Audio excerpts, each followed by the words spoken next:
여러분, 개와 늑대의 차이점에 대해서, 개와 늑대를 구별하는 차이점에 대해서 한번 좀 보셨는지요? 제가, 얼마 전에 방송에서 한번 봤는데, 개와 늑대를 구분하는 가장 큰 차이점에 대해서 설명하는 것을 보았습니다. 개와 늑대의 가장 큰 차이점은 자신이 해결하기 힘든 상황에서 늑대는 스스로 혹은 자신들의 무리를 통해서 문제를 해결하려고 끊임없이 사투를 벌입니다. 하지만 개는 자신이 해결하기 힘든 상황을 마주했을 때, 자신의 한계에 부딪혔을 때 주인을 쳐다보는 것을 보게 됩니다. 그렇게 주인을 쳐다보는, 다른 존재의 도움을 요청하는 것을 개라고 부르고, 다른 이의 요청을 구하지 않는 스스로의 독자 노선을 걸어가는 것을 늑대다라고 규정하는 것을 보았습니다. 그것을 보면서 우리는 참으로 개의 습성이 우리에게서, 성도에게서 보여야 하지 않겠나라는 생각을 가졌었습니다. 즉, 어떤 어려움이 있어도, 어떤 고난이 있어도 나 혼자 스스로 해결하려고 하는 어떤 인간의 독립성이 어떤 때는 미화되기도 하고, 어떤 때는 인간에게 추구해야 할 덕목이라고도 하지만, 성경은 끊임없이 우리로 하여금 겸손히 하나님의 도우심을 구하라라고 말하고 있습니다.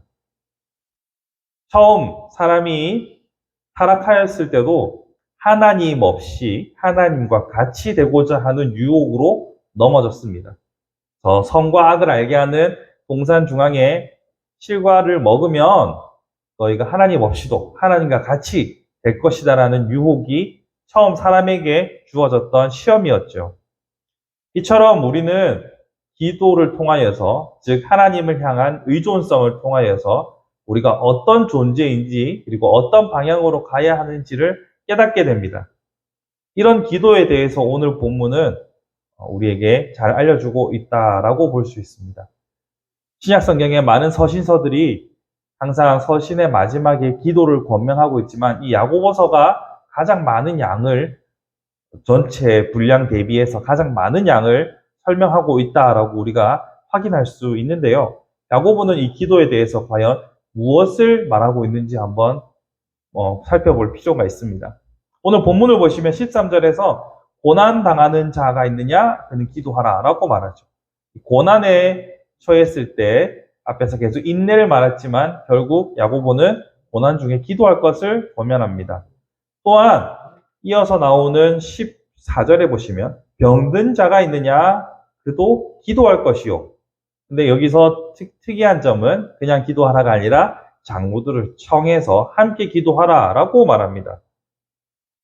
또한 16절을 보시면 죄를 서로 고백하며 병이 낫기를 위해 기도하면 역사하는 힘이 크다라고 말하는데, 아까 장로를 청해서 함께 기도하는 그 기도의 능력에 대해서 구현하고 있다고 할 수 있죠. 또한 15절을 보시면 죄를 범하였을지라도 사하심을 받으리라.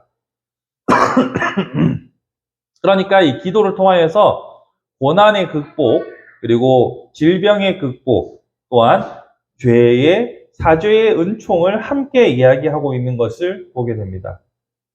이러한 것을 기초로 해서 반데루스라는 신학자는 이렇게 말합니다. 믿음과 용서와 치유, 이 세 가지는 하나님의 은혜의 정수다, 하나님의 은혜의 진수다라고 말합니다. 그러면서 동시에 이 세 가지는 인과관계에 의한 것이 아니라 하나님께서 계획하신 하나님의 뜻을 따라 이루어지는 역사다라고 말합니다. 이것이 말하는 바가 무엇인지 우리는 생각해 보아야 합니다. 왜냐하면 기도한다고 해서 고난이 꼭 해결되지도, 기도한다고 해서 꼭 치유가 나타나지 않을 때도 있기도 하기 때문입니다. 아시는 분들은 아시겠지만 저희 아버님께서는 제가 7살 때 구리의 사고를 당하시고 25년 동안 병상에 누워 계셨죠. 25년 동안 저도 숱하게 많은 기도를 하나님께 하면서 아버지가 일어나기를 기도했습니다. 하지만 결국 아버지께서는 누워 계시다가 그렇게 천국으로 가셨습니다.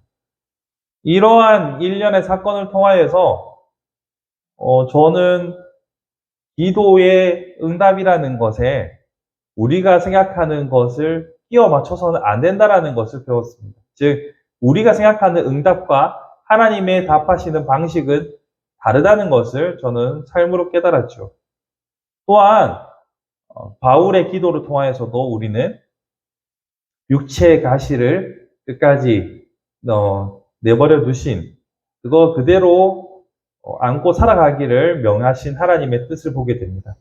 바울이 목숨을 걸고 3번에 걸쳐 기도했지만 결국 하나님께서는 육체의 가시를 갖고서 안고서 살아갈 것을 명하셨죠. 또한 예수 그리스도께서 하셨던 기도를 여러분 기억해 보십시오. 이 잔을 내게서 옮겨달라고 간구하셨지만 그럼에도 불구하고 하나님의 뜻을 구했습니다. 내 원대로 하지 마옵시고 아버지의 뜻대로 하옵소서라고 말합니다. 즉 기도는 우리로 하여금 하나님께서 계획하신 하나님의 뜻을 이루어 가시도록 또한 하나님의 뜻을 우리가 받아들이도록 구하는 행위다라고 이해하는 것이 보다 정확한 이해입니다. 우리의 소원을 아뢰고 그 소원이 이루어지는 우리가 일반적인 하등 종교에서 발견할 수 있는 요청과 응답의 관계가 아니라는 것을 우리는 확인할 수 있는 것이죠. 그러니 기도는 하나님께 우리의 기도 제목이라는 질병이든 고난이든 어려움이라는 이 기도 제목이라는 매개를 통하여서 하나님의 은혜를 체험하는 것이라고 볼 수 있습니다. 아까 말씀드렸던 것처럼 믿음도 용서도 치유도 다 하나님의 은혜의 진수라고 했죠. 이 기도를 통해서 우리의 믿음이 더욱 곤고하여지고 굳건하여지고 기도를 통하여서 치유가 일어나기도 하고 기도를 통하여서 우리의 죄가 해결되고 용서받는 역사가 일어난다는 겁니다. 즉, 이 기도 제목을 매개로 하나님의 뜻을 알아간다는 것이죠. 그렇게 기도하는 그 자리를 통하여서 우리는 하나님의 뜻을 발견하게 됩니다. 하나님의 뜻이 무엇인지 분별하게 됩니다. 그리 아니하시더라도 받아들일 수 있는 믿음을 기도를 통하여서 알아가는 겁니다. 자, 그런데 이 기도가 이렇게 중요한 것임에도 불구하고 왜 잘 되지 않는 걸까요? 기도는 기본적으로 우리의 본성을 거스르는 일이기 때문입니다. 죄인된 인간의 본성은 하나님의 뜻을 구하는 것 혹은 하나님께 의존하는 삶, 이것이 죄인의 본성과는 먼 일입니다. 악인의 본성은 하나님의 뜻을 거스르려고 하고 죄인의 본성은 하나님께 의존하지 않으려고 합니다. 그러니 우리의 본성을 거스르는 일은 얼마나 힘든 일입니까? 물론 여기 계신 모든 분들은 다이어트와 상관이 없는 삶을 살아가시지만 다이어트라는 것이 힘든 이유가 무엇입니까? 먹고자 하는 그 본성을 이기려고 애를 쓰면서 사람들이 그렇게 고생을 하는 것이죠. 인간의 본성은 기도하는 자리를 떠나려고 하는 것이 본성입니다. 그러니 기도하는 것은 쉽지가 않죠. 하지만 예수 그리스도께서 아까 기도하셨던 내용도 그렇고 기도하는 모든 삶의 형태가 그러하듯이 인간의 몸으로 오신 예수께서는 기도하는 것이 얼마나 중요하고 필요한지 스스로 몸소 실천해 보여주셨죠. 그것처럼 우리는 기도하는데 우리의 마음과 뜻을 다하여서 집중해야 합니다. 또 기도하려고 하면 얼마나 많이 방해가 있는지 몰라요. 찬양도 곡조 있는 기도지 않습니까? 제가 엊그제 퇴근하면서 이 말씀을 준비하면서 금요일인가 목요일에 기도하고 찬양하면서 퇴근하려고 하는데 앞에 차가 길을 가로막고 중앙선을 넘어서 차를 막 돌리는 거예요. 기다려줬어요. 입으로 찬양을 하면서 찬양 틀어놨으니까 따라 부르면서 기다리고 있었어요. 근데 자기가 이렇게 전진하고 후진하고 막 이렇게 하다가 돌려서 하더라고요. 그러면 통상 이게 손을 들어서 미안함을 표시하든지 이렇게 뭐 해야 되잖아요. 근데 딱 봐도 입모양이 욕을 저한테 하고 가는 거예요. 내가 왜? 내가 뭐 잘못했나?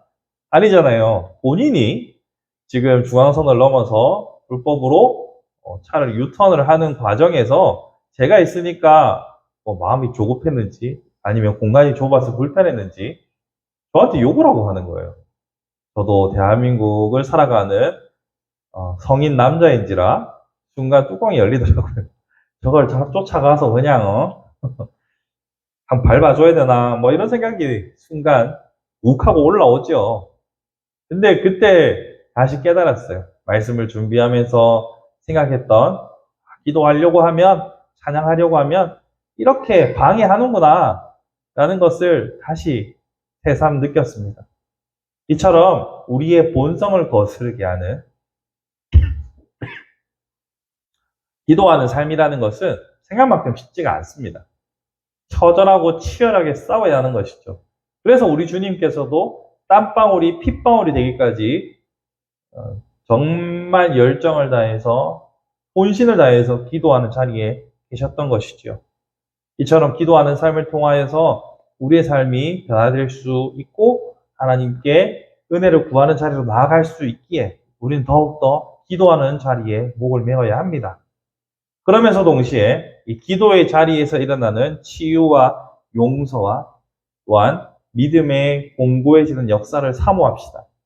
그렇게 해서 믿음의 기도를 통하여 우리의 삶이 극적으로 변화를 체험할 수 있는 삶이 되었으면 합니다. 말씀을 정리합니다. 기도는 본성을 거스르는 것이지만 우리의 본성의 반대편에 있는 악한 본성의 반대편에 있는 선하신 하나님의 은혜를 체험하는 가장 중요한 통로입니다. 이 통로인 기도를 통하여서 우리의 믿음이 자라나고 우리의 죄가 사하심을 얻고 우리의 병든 몸과 마음이 치유받는 역사가 있기를 주님의 이름으로 간절히 축원합니다.